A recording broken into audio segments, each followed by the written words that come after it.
All right, back to the 6 in 6. Following on from the sales funnel video, if you haven't watched the sales funnel video, make sure that you click. We're going to put it up there. John, we're going to put it up there.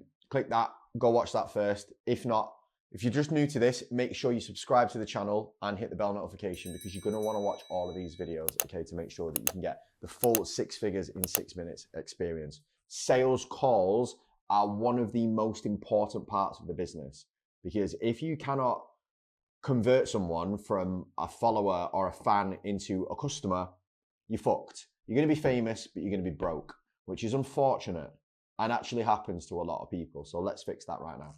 Right, we're going to break your sales call down into 4 distinct phases. Now, sales scripts can be massive, they can be quite short, they can be flows, they can be anything they want, but they're going to have to go through these 4 phases, all right? First phase, intro and rapport building phase. Make the cunt laugh. You make someone laugh, get on their level early on in the process, you're going to have a much easier time talking to them and building that kind of level of trust that you need to, all right? Don't do anything stupid, but you just want to get on a personal level with them, like have a 2 to 5 minute chat about how they're getting on, other things like that. Try and find some common ground. Second phase is the questioning phase. This is where you're going to ask a predetermined set of questions that's going to allow you to understand everything about this person, their problems, and their goals, okay? That's what you want to get out of this, okay? So you want to ask things like what they've tried before, why it's not worked. Basically just go through that system. What do you want? Why do you want it? Why is now the right time that you actually want to make a start on it? What have you tried before and why has it not worked? What have you tried before and why has it not worked? What else have you tried and why has it not worked? What else? You just go through that loop then until you literally run out of things that they've tried that hasn't worked, and then you know you can move on. So we wrap up that questioning phase with, right, just want to make sure they're on the same page. So I'm just going to go over this with you just so I make sure I can understand it. And you just repeat back to them what they've said. So you want to get here and you want to get here, and this is why it's important, and this is why it's important now, but you haven't managed to make it work, and these are all the things you tried before, and this didn't work because of that, and this didn't work because of that. So you need a solution to this problem. Am I right? Yes. Move on, okay? Phase 3, okay, is the pitch phase. This is where you're going to offer the solution to the problem. Now, you're not going to talk about specifics. You're going to talk about what the end goal might look like for them based on your program, okay? And then the tools you use to deliver it. Those are the 2 things that you really want to walk through there. Whether you want to do that as a presentation or whether you want to do it as drawing a diagram or however that looks to you is absolutely fine. You just want to talk through the solutions that you've got. Okay, so if you've got pillars to your program, that's a really good place to start. Or if you've got like a program kind of presentation slideshow you want to take them through, that also works really well. Okay, at the end of that, you want to ask them, does this look like this is the solution to your problems? Yes. Are there any questions about the delivery of the program that you're unsure about? No. Cool. Move on.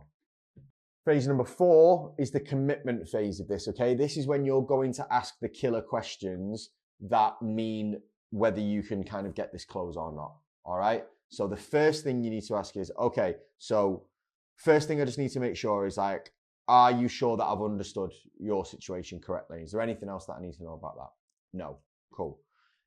Is there anything else you need to know about the program? No. Do you agree that the program is the right fit for the problem that you want to solve? Yes. Great. That's the commitment done, okay? You've got the key questions answered, so you can move on. Are you happy to discuss pricing with you now? Yes. Brilliant, okay? And then you move into the pricing. Now, don't make this a big deal, okay? You don't need to make it a big deal. All you need to do is display your pricing. The real skill of sales then comes in after that, okay? If there's a no in that equation. If you price your program correctly and you've gone through the start of the procedure, most of the time is going to be yes, especially if it's a qualified person that's coming in that you know has the budget for your program, okay? However, if you get a no, there's going to be 3 main things that you need to understand. It's either going to be some kind of financial objection, it's going to be some kind of partner objection, or it's going to be some kind of time objection, all right? Now's not the right time. You've already answered all of this stuff in the call. So all you need to do then is agree. Yeah, no, I completely get that. Move them back to the issue. But obviously, like, as we've discussed, blah, blah, blah, blah, blah, you know, you said that this, and this. Can I give you some advice? You need to get a yes here, okay, for all that. If they say no, they're not really open to working with you and just end the call, okay? If they say yes, they're open to advice. All right, here's the way I would look at the situation. And this is where you get to then So you've understood the problem, you've walked them back to their own thing that they said about the problem, and then you get to kind of go on the offensive with it then and just say, listen, from what you've said, from this, I personally think that you should look at it this way, X, Y, and Z. Does that help solve that problem? The answer is going to be yes or no. If you get a no, you continually go through the objections until you get to a real objection, which is usually either finance or value.